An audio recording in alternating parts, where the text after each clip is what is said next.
Swayam Prabha. Digital India. Educated India.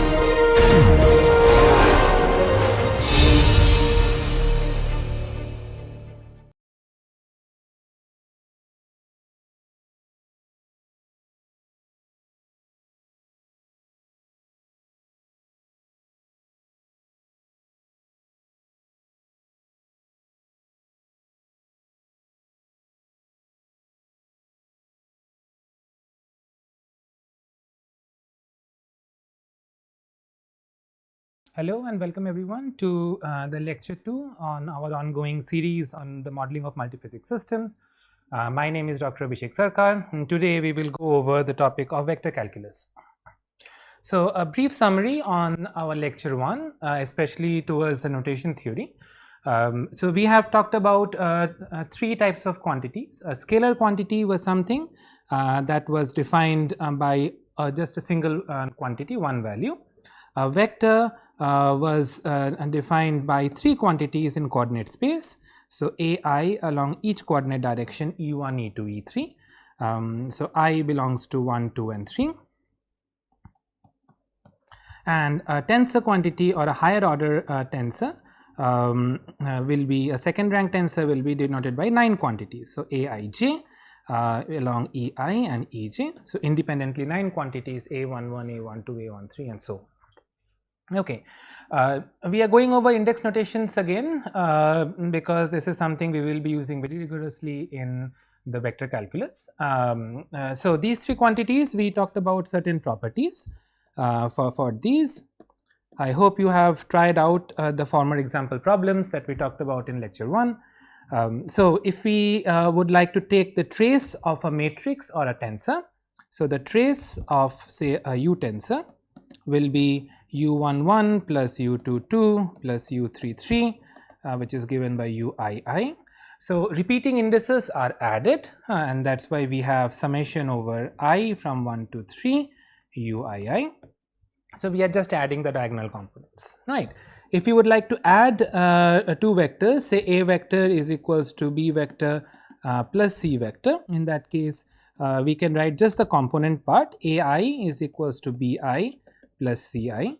Okay, note that repeating index needs to be in product to be summed over. Since these are summed over rather than product, therefore we will just take each element. So a1 equals to b1 plus c1, a2 equals to b2 plus c2, a3 equals to b3 plus c3 and so on. Right. Now if we are doing say tensor multiplication with a vector, so u vector is equals to some v tensor dotted with a w vector. So this will be represented as ui is equals to vi of j into w of j. So we are adding over the jth component. So one output of u1 will be equals to v11 w1 plus v12 w2 plus v13 w3. So we have summed over the repeating index, that is j, and we have kept the I index matching with the u vector. Okay, derivatives can likewise be represented. Derivative with itself, for example, del ui by del xi. These we will talk about in details when we look at vector operators, is del u1 by del x1 plus del u2 by del x2 plus del u3 by del x3. If we want to further reduce this down, derivatives can be denoted by comma. So ui comma I. Again, the indices are repeating in the same vector or in product, so they will get added over. If we have two different index, del ui by del xj, this will become a tensor. You will have 9 content. So you will have del u1 by del x1, del u1 by del x2, del u1 by del x3, and then del u2 by del x2, del u2 by del x3 and del u3 by del x3 and the off diagonal components for these, right? So this will become u of I comma j. So the indices are not repeating, we have two indices, so we will have 9 components. Okay, now with this brief introduction for our index notation, we would like to see how we can apply them numerically. So when we are modeling a multiphysics system, Our objective is that we should be able to put it into a computer simulation or a computer code and able to solve those set of equations, either a set of linear algebra equations or some ordinary differential or partial differential equations. So consider a vector or a matrix. So consider a matrix, and it doesn't have to be just a matrix, it can be a tensor as well. So we have talked about difference between a matrix and a tensor earlier. A with say it has m rows and n columns, and m and n can be equal for the sake. So we can represent A of I comma j is the ith row and jth column element. What it means is that if we have a matrix of A and we divide it into a set of rows, we divide it into a set of columns, then at a certain I location we can find out what is the I comma j value, and this is equivalent to Aij in the case of the notation index. So Aij in MATLAB, I am talking about in the language of MATLAB, it can be translated to any other computational language likewise. So Aij is Ai comma j. So this is for a matrix. A vector likewise can be represented. A vector can be represented by a single column.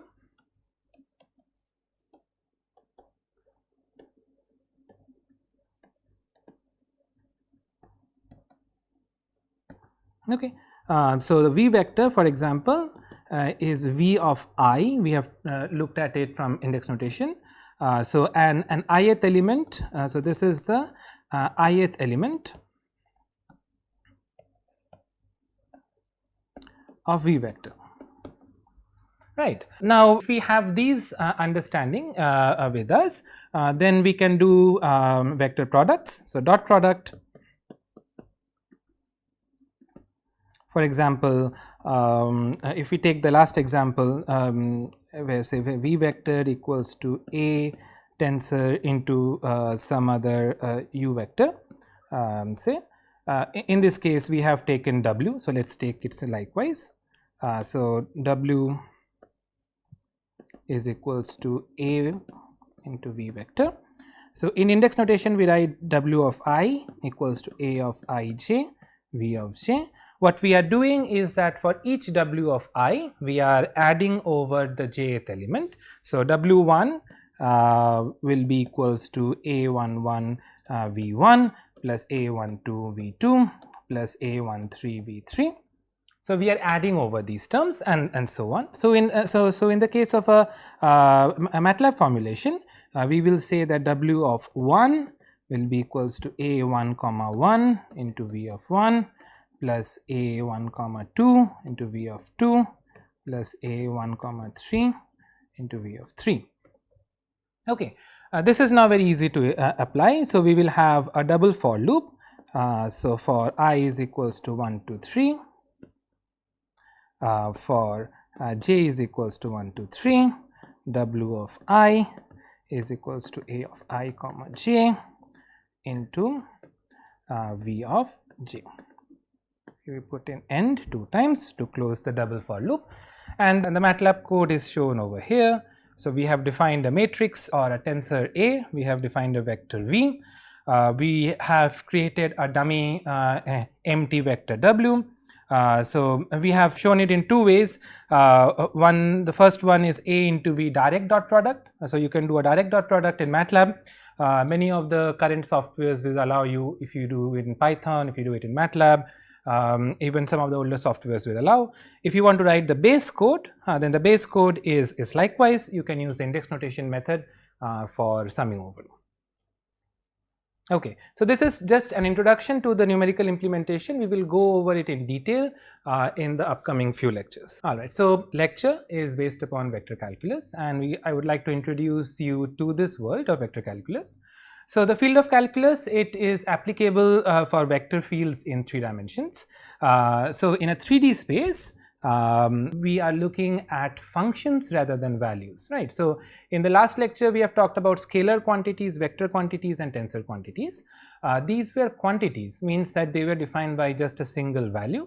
So scalar, for example, mass at a given point, for example for this pen, and throughout, let's say that the mass is uniformly distributed and this pen has some certain mass at 10 grams. So it is a quantity, right? Now if you look at the geometry of this pen, then this pen is not a uniform geometry, it's non-linear, which means that certain regions, for example the head, will have more mass than the tail of this pen. So what it means is that the mass is non-uniformly distributed. Does it make mass a vector? No, mass is still a scalar.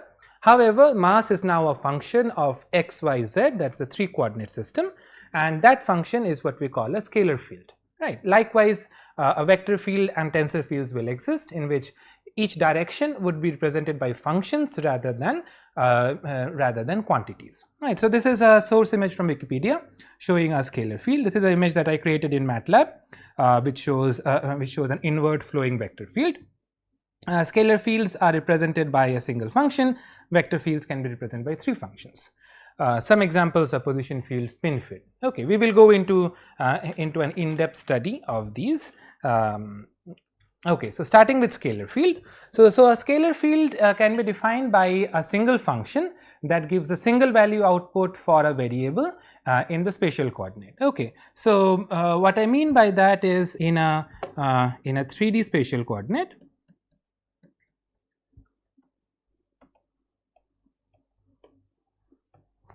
a scalar field, say f,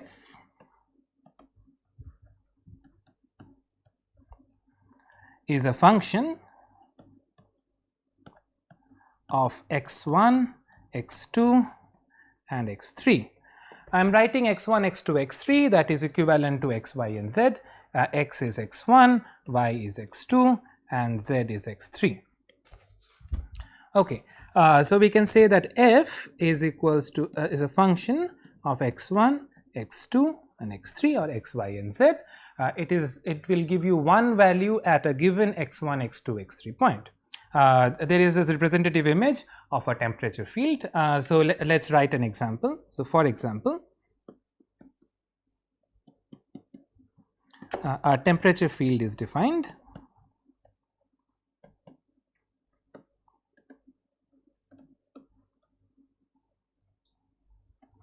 such that T is equals to, say, 273 plus some 5-degree temperature difference, variation along x1, exponential, and then you have effects of x1 square minus x2 square minus x3 square.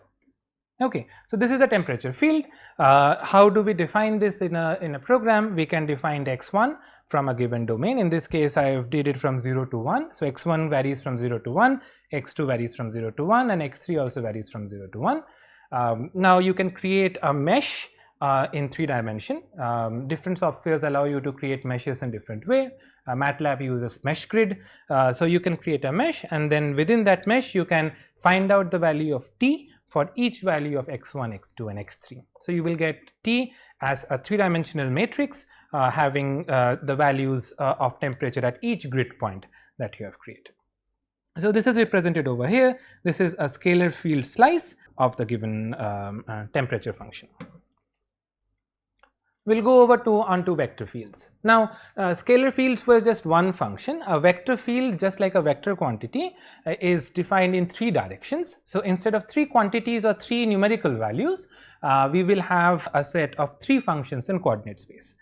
So a vector field is a E field, is represented by f of I, which is a function of x1, x2, x3 along each coordinate direction. Okay, again remember from our notation theory that if I is repeated, that means that it will be summed over. So it will be a function 1 along E1, function 2 along E2 and function 3 along E3. So I can write this in the form of a column vector f1, f2, f3. Each of them are a function of x1, x2, x3 and so on. So we have a set of 3 functions now, and that is how a vector field is defined. Vector fields can also be operators, and these operators can give you functions like gradient, divergence, Laplacian, curl. So these are vector operations on vector fields or tensor fields. They can also apply for scalar fields. So some example of vector field, we can have force vector, flux vector. Each of them act onto a body. For example, a force vector tells you the net force variation along the spatial coordinate. For example, the gravitational force vector. So gravitational force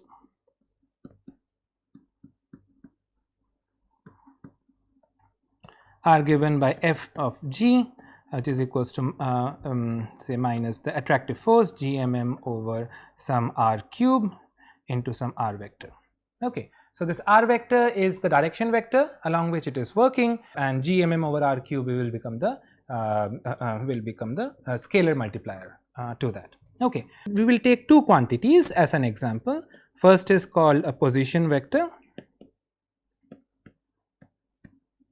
that is a r vector, and the second one we will talk about is called a spin vector. It is given by s vector. Now these two vectors are important as for a demonstrative purpose for this lecture video, and we will see how they behave. So let's talk about the position vector. So the position vector or the r vector is defined such that r vector is equals to x of I e of I cap, which means that this is x1 e1 plus x2 e2 plus x3 e3. Okay, this is a plot over here for the r vector or the position vector. We can see from the domain of -1 to +1 along all the three coordinate systems, the vector quantity is smaller near the center and it grows up in magnitude as we go out, right. So in 2 dimension, if this is our coordinate system, say we have a coordinate system x1, x2, then the r vector will be radially outwards, projecting radially outwards.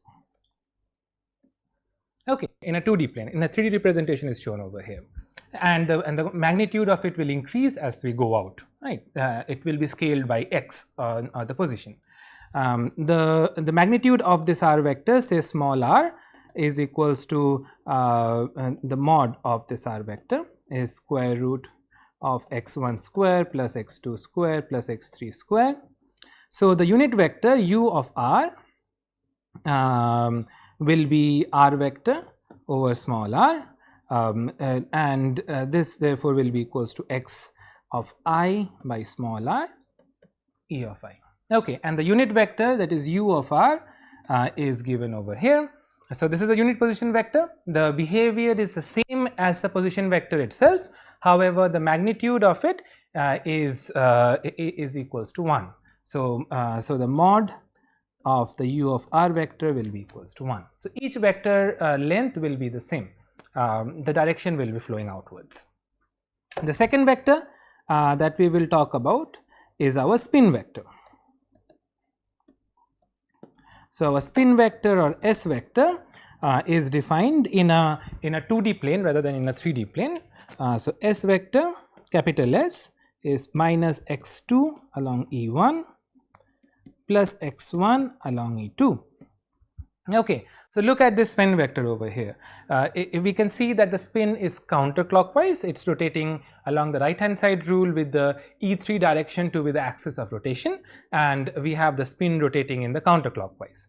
The magnitude of this vector again increases as we go out. Very near to x equals to 0, the magnitude of these arrows are small. As we go out, or as x increases, the magnitude of this vector increases. Let's say small s is mod of capital S, and that is equals to square root of x2 square plus x1 square. Then the unit vector along for this s is s vector by small s, that is equals to minus x2 e1 plus x1 e2 over square root x1 square plus x2 square, or x2 square plus x1 square. Okay, and this unit vector is shown over here, u of s vector, and we can see that the magnitude is now all uniform and it is equals to 1. So mod of u of s is equals to 1. So with this in mind, we will be using these two vectors in the upcoming slides. We will go on towards some vector field operators and see how these operators work. Okay, so the first operator that we will talk about is the gradient operator or the gradient field. So a gradient operator or the gradient field, it performs a directional partial differential on an nth order tensor. Okay, the terms are a little bit complex. What it does is that it takes the slope along each direction, that is along E1, E2 and E3. So this is the gradient operator, which is equals to grad, is also written by grad.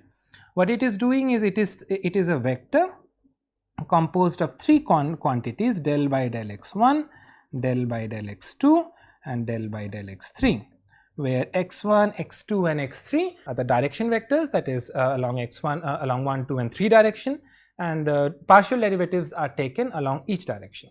Okay, so what the gradient is doing, the gradient vector is doing is that our grad is equals to del x1 along E1 plus del x2 along E2 plus del x3 along E3.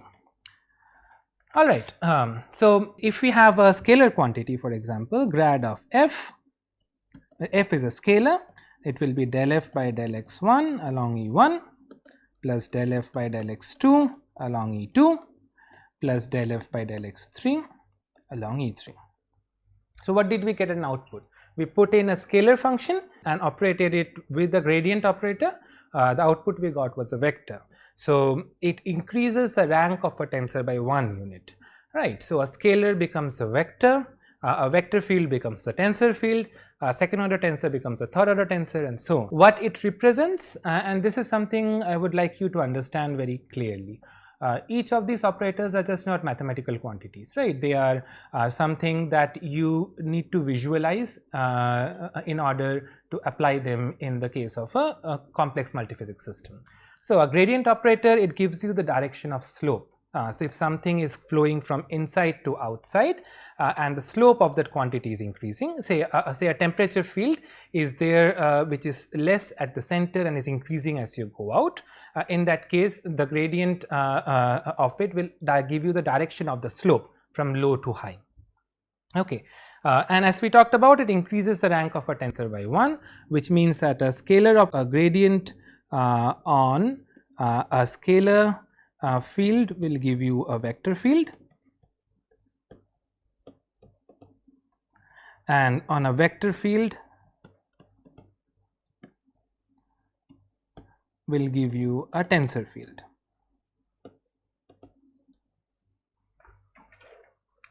Okay, so scalars we have already seen. Gradient of f or gradient of a scalar function is a vector, that is del f by del x1, del f by del x2 and del f by del x3. We can also write this as del f by del xi ei or f comma I ei. Any of these representations will work along each I direction. For a vector field, we are taking the gradient of a vector function, say f vector, rather than a scalar. So this will, what it will do is it will convert the vector into a tensor, right? So you will have del fi by del xj along ei ej. Okay, this operator is called a dyadic product. So that is the gradient dyadic with f vector. Well, a dyadic product is also called a tensor product. Unlike a dot product which collapses a tensor into a scalar, a dyadic product takes it up to a second order tensor. Okay, so this is our gradient and our f transposed in terms of matrices. So you will have your gradient as del by del x1, del by del x2, del by del x3, and your scalar as f1, vector as f1, f2 and f3. So del f by del x1, del f2 by del x1 and del f3 by del x1 and so on, right? So you can form an entire matrix, of it. So del f1 by del x1, del f1 by del x2, del f1 by del x3, and so on. Right. So this entire matrix can be created.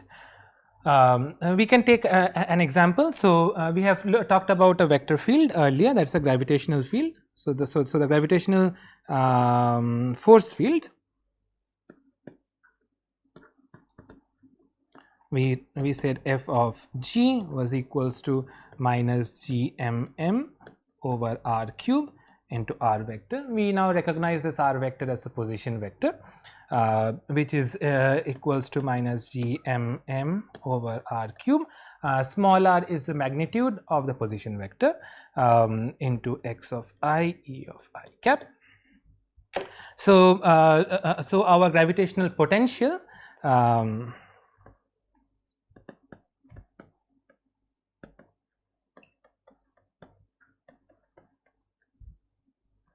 we can give as u of g is something on which if you apply the gradient you can get the gravitational force, right?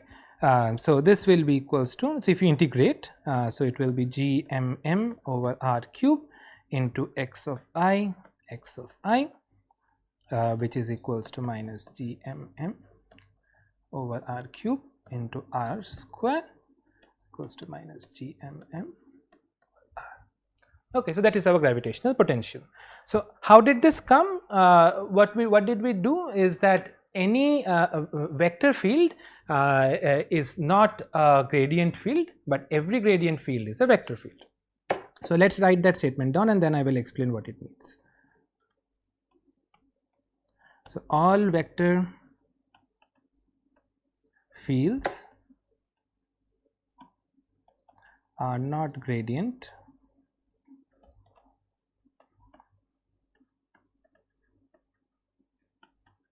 but all gradient fields are vector fields.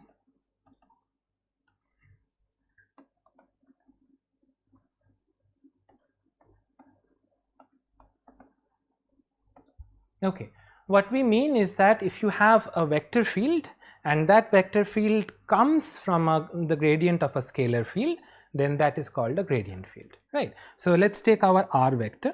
So r vector was xi ei, x1 e1 plus x2 e2 plus x3 e3, right? So we can find out a field f of x1, just one function x1, x2 and x3, which will be equals to 1 by 2 of x1 square plus x2 square plus x3 square. This is one function. If you take the gradient of this function f function, you will find it will be equals to x1 e1 plus x2 e2 plus x3 e3, right? So that is why a position vector or a vector field is also a gradient field. Let's look at the spin vector.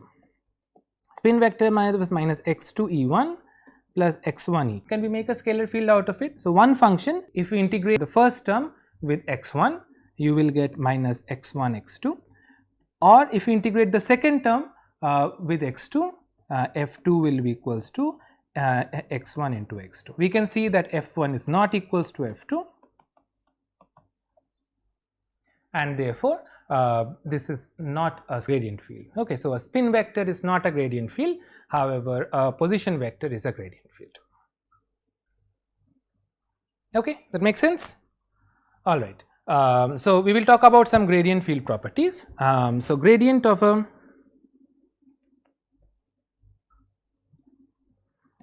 summation of two scalar quantities is gradient of A plus gradient of B. Then the gradient of A by B. So A and B are both scalar fields, right? Let me write it down.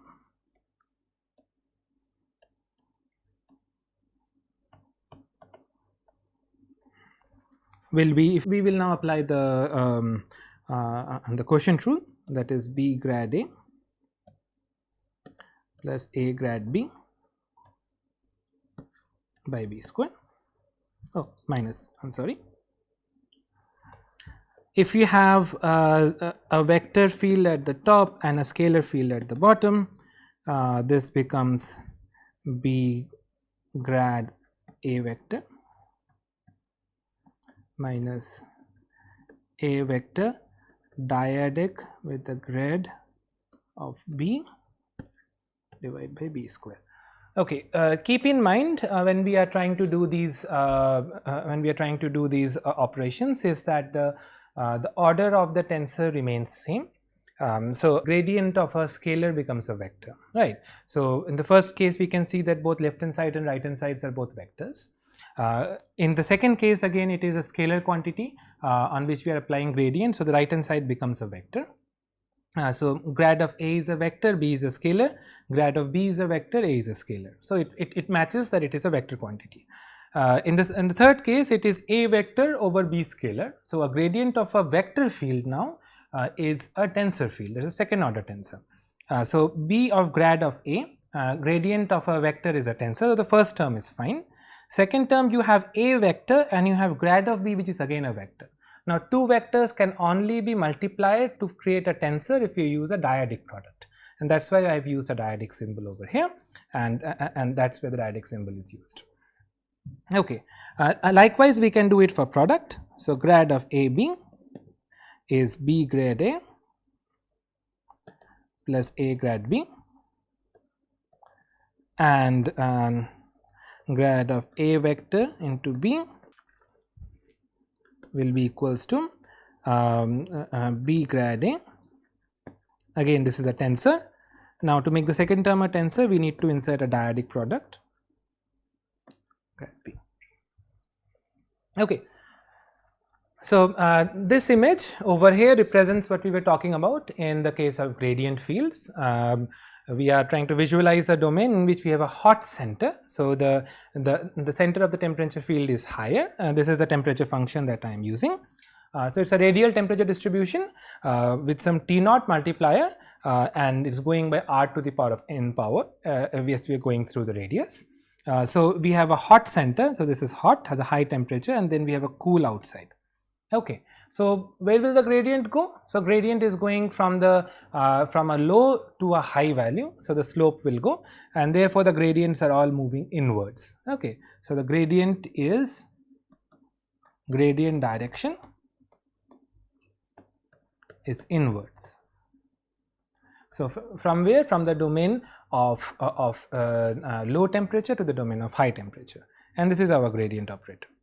Okay, in this case I have taken the gradient along the radial or the cylindrical coordinates. In the gradient operator, several resources are available where you can find the gradient operators in the Cartesian, cylindrical and the spherical coordinates. So those you can find very easily from textbooks. Okay, the second vector operator is the divergence. So the divergence operator, it performs a dot product of the gradient field with a given tensor quantity. Okay, so an nth order tensor dotted with the gradient field is called the divergence. So divergence of an f vector will be del dot with f, and this is equals to del f1 by del x1 plus del f2 by del x2 plus del f3 by del x3 is equals to del fi by del xi. Okay. So this is our divergence operation. What we did is we took the trace, or we dot product our gradient vector with our force vector or f vector. Okay, so the divergence operator, it reduces the rank of the tensor by an order of 1. We are going from a vector, so the divergence on a vector field will give you a scalar field, and a tensor field will give you a vector field. Okay, now what does divergence mean physically, right? So just like gradients, we have seen that gradients indicate slope along each direction from low to high value. A divergence represents the net outflux of a system. If a vector is flowing out from a body, then the net outflux is outwards, then the divergence is positive. If the net outflux is inwards, the divergence of that vector is negative. If the net outflux is 0, then the divergence is 0. Okay, so this is a representative image I have taken from Wikipedia. So in this case, the flow is moving outwards, therefore the divergence is positive. In this case, the second one, the flow is moving inwards, the divergence is negative. Third case, the upper and lower arrows are balanced out, so there is no net flow, and therefore the divergence is 0. Okay, so it determines the net outflux of a vector field. That's something to keep in mind. Where is a vector field going? Okay, so let's take up an example. So for example, we have an electric field E vector equals to x1 square along E1 direction plus x2 square along E2 direction. Okay, try to write vectors in these methods as well. These will be very useful. We are making it in the form of a column vector, and these are useful when you are doing or solving them in computationally. Okay, so divergence of E will be equals to, we will take a dot product of this x of the del by del x1 del by, this is 2-dimensional, okay, along x1 square and x2 square. Okay, this will give us 2 times of x1 plus x2. Okay, so this is the divergence of E. This is del dot with E vector. What will be the divergence of a position vector? You give it a try first on yourself. Okay, so a position vector, R vector, is along all 3 directions is xi ei. Say along the I belongs to 1, 2 and 3. 1, 2, 3. So the divergence of R vector will be equals to 1 plus 1 plus 1 is equals to 3. Okay, so the divergence is giving us some hint or some sense towards a volumetric quantity, right? So if you have a box of a unit dimension and something that represents a position vector that goes out, then the net divergence is giving us a sense of the volume of the box, right? In some sense. Okay, so a flux vector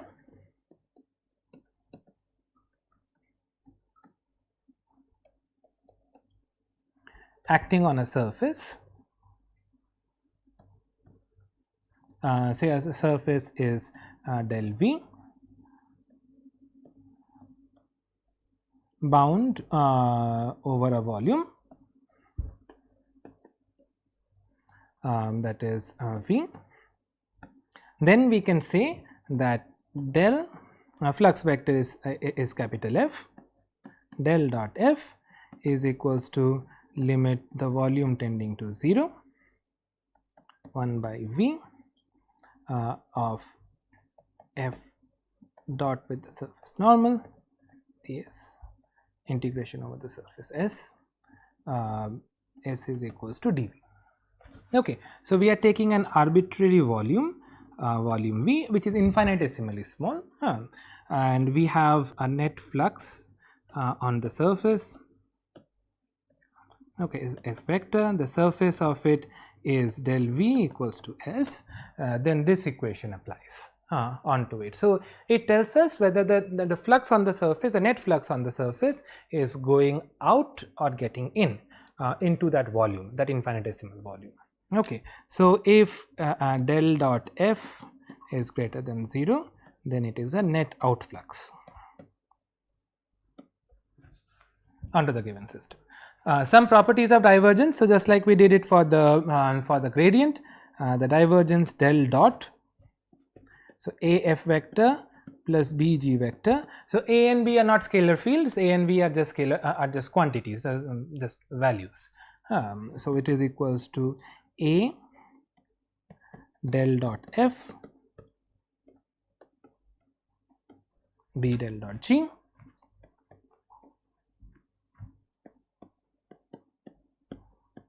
phi of A vector. Now in this case phi is a scalar field, let me write it down. So it is a scalar field, so we will apply product rule. So phi into del dot A plus A dot with the gradient of phi. Okay, so the derivative of a scalar field is a gradient dot product with A for this case. Okay, third one will be del dot, say we have a cross product A vector cross B vector. So again, now we are applying our vector product equation, dot product of a vector onto a cross product of two vectors, right? So it will be del cross A dot with B minus del cross B dot with A. These types of operation is called curl. We will talk about curl in the upcoming few slides. And our fourth will be del dotted with A by B, just like last case. What will it be? It will go from a vector field to a scalar field. So we will have B del dot A minus A dotted with the gradient of B divided by B square. Okay, in this case A and B are just numbers. In this case B is a scalar field.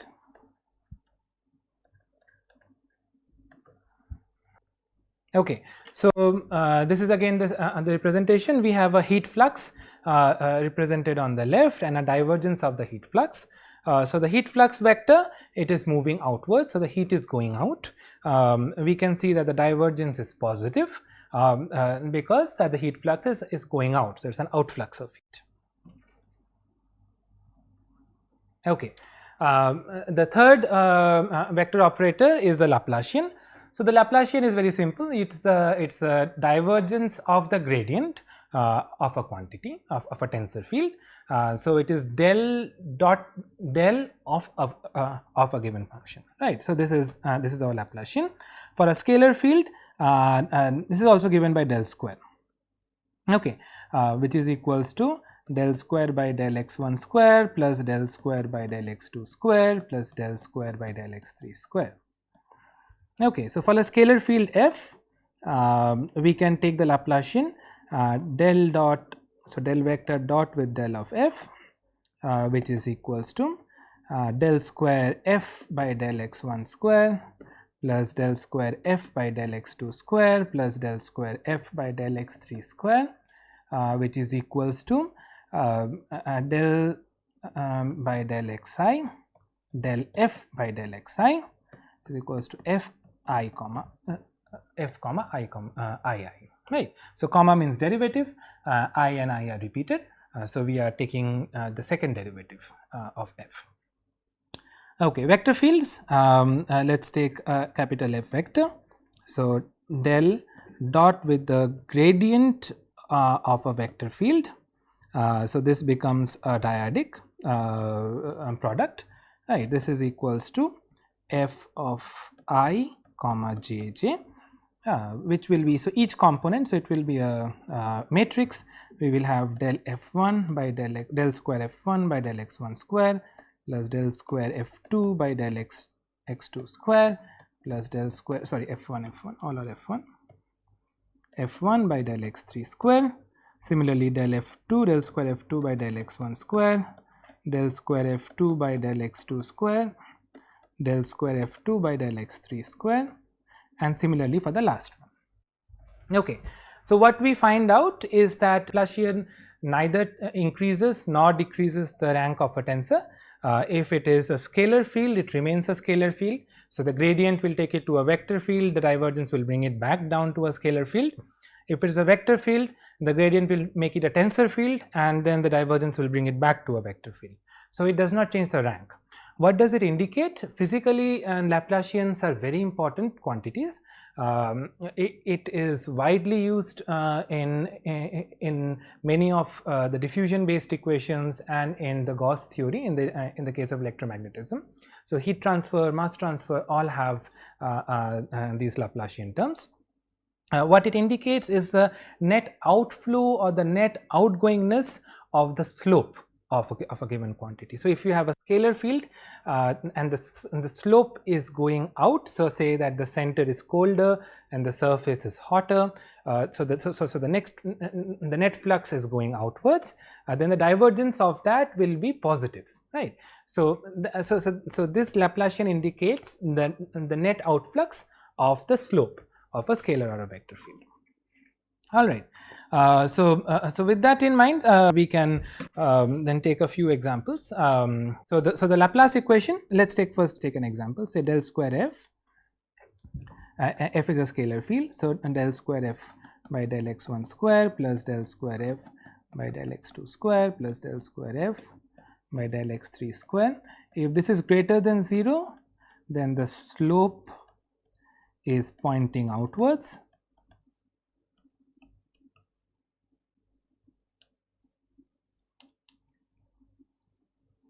If this is less than 0, then the slope is inwards. If it is equals to 0, then the net slope directions cancel out. Okay, that means that there is no slope going out, no slope going in. Okay. Now, Laplace equation is a very popular equation. If a scalar field's Laplace is equals to 0, so if del square f is equals to 0, that is the case where the net slope direction is cancel out each other and there is no outflux or no influx, then this equation is very popularly called the Laplace equation. We can take an example quickly. So say f is equals to x1 plus x2 plus x3, then the gradient of f, del of f, will be equals to ei, just the position vector, the unit vector along the position, and our del dot with the del of f will be equals to 0. Okay, so which is del square f. So such a vector where the scalar field is say just the addition of x1 plus x2 plus x3, and the Laplacian of it is 0. Okay.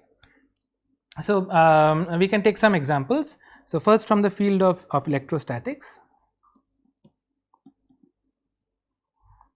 we can say that del dot E is equals to rho by epsilon naught, where rho is the charge density, epsilon naught is the absolute permittivity. This is our Gauss law. Okay, what is E? E is electric field, where the electric field is equals to the gradient of the electric potential. So we can then substitute this into our equation and we find that del dot del phi is equals to rho by epsilon naught, or del square phi is equals to rho by epsilon naught, and this is our Laplace equation for the electrostatic, for Gauss law. Similarly for diffusion, for heat diffusion, the net energy stored into a system plus the gradient of the net thermal flux is equals to 0 if there is no heat generation. The net thermal flux equals to minus the thermal conductivity times the gradient of temperature. This we can put into this equation and we get our heat diffusion equation, that is rho Cp del T by del T minus of del dot K del T equals to 0. So rho Cp del T by del T equals to del dot K del T. Okay, so Laplace equation is very popularly used in many of these applications. Okay, let's go back to our original example of our temperature field. So this was our temperature field which was hot at the center and cold at the surface. So our where should our heat be going? Our heat should be going from the center outwards to the surface, right? So the gradient of this temperature field was inwards. So the gradient of T was inwards, was pointing inwards. So the slope from low to high was inwards. The divergence of the gradient of T should be negative. and that's what we are getting from here. We can see that the Laplacian of the temperature is negative, and that's why we have these sets of negative value. It is more negative at the center where the temperature is higher, and is less negative towards the surface.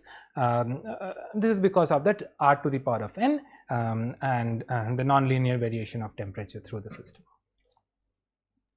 Okay, the last operator that we will talk about is the curl operator.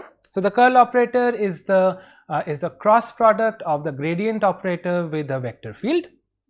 We are what it describes as a circulation or the rotation. So for a vector field, say f field, we will have our curl of f vector will be equals to del cross f, and this will be equals to so we have del f of j xk epsilon ijk. So if you remember from last lecture, epsilon ijk was our permutation tensor. So our cross product is defined by the permutation tensor, and del f j by del xk along ijk. So we have two repeating indices j and k, those will be added over. Permutation tensor had this special property that it will be 1 if I, j, k, n are in order, minus 1 if I, j, k are not in order, and 0 if any of them or all of them are equal to each other. Okay. So what it indicates is it indicates a rotation of an infinitesimal vector in a vector field. Okay. We can have a case where del cross say a v vector is equals to 0. So such a vector is called irrotational vector.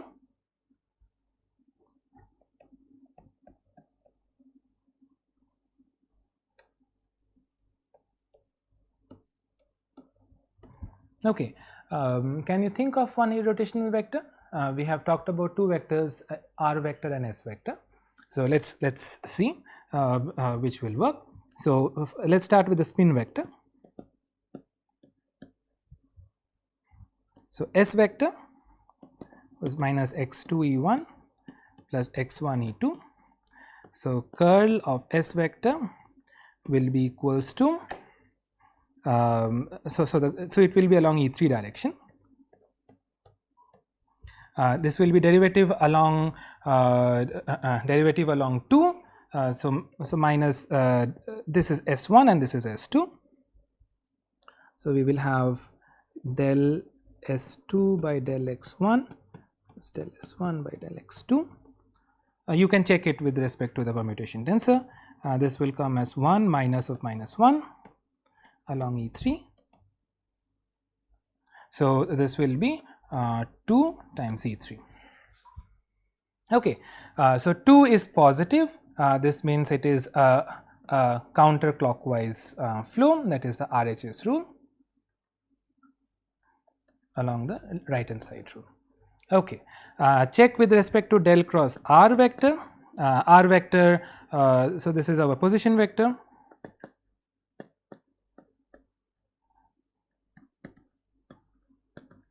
Okay, this will come out to be equals to 0. This is something for you to try on yourself. Okay, now let's take the case. So curl the magnitude of curl is twice the angular velocity or angular speed. Okay, let's take a case. S vector is omega vector cross r vector. R vector is a position vector. So this, if we want to expand, equals to omega 2 x3 minus omega 3 x2 e1 plus omega 3 x1 minus omega 1 x3 e2 plus omega 1 x2 minus omega 2 x1 along e3. Okay, curl of s vector will be, the first term is del s3 by del x2 minus del s2 by del x3 along e1, and the other components you can find. What you will get as an output is 2 times omega 1 E1 plus omega 2 E2 plus omega 3 E3, which is 2 times omega vector. So we can see that the curl of the rotation vector S vector is 2 times the angular speed vector.